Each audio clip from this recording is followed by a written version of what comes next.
আমরা সবাই মিলে যাচ্ছিলাম নবদ্বীপ মায়াপুর। আর এই দেখো আমার ছোট্ট বুড়োটা কত এক্সাইটেড ট্রেনে চাপার জন্য।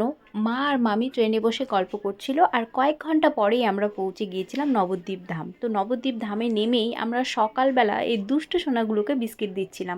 তারপর সকাল সকাল আমরা বেরিয়ে পড়েছিলাম নবদ্বীপটা ঘুরে দেখার জন্য। তো সবার প্রথমেই আমরা গিয়েছিলাম শ্রী কেশবজি গৌড়ীয় মঠ। এটা হচ্ছে প্রথম গেট। আর কিছু দূর গিয়েই আরেকটা গেট রয়েছে, ওটা হচ্ছে দ্বিতীয় নম্বর গেট। আর সেই দিন সেখানকার আবহাওয়াটা এত ভালো ছিল, সত্যি খুব ভালো লাগছিল সকাল সকাল ঘুরতে। মন্দিরের ভেতরে ঢুকতেই সবার ওপরে দেখো মহাপ্রভুর মূর্তি রয়েছে, তারপরে ভেতরে ঢুকে আমরা অনেক মূর্তি দেখলাম।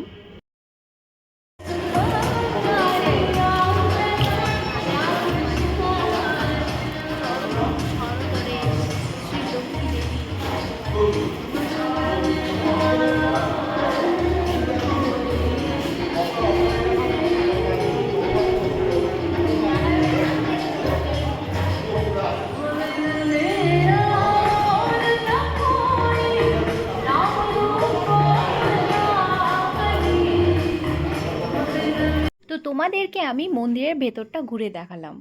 তো এটা হচ্ছে আমার ফার্স্ট ব্লগ, আমি কোনোদিনও ব্লগ করিনি। তো কোনো যদি ভুল হয়ে থাকে তো প্লিজ ক্ষমা করে দিও। আর দেখা হচ্ছে পরের ব্লগে। Bye bye.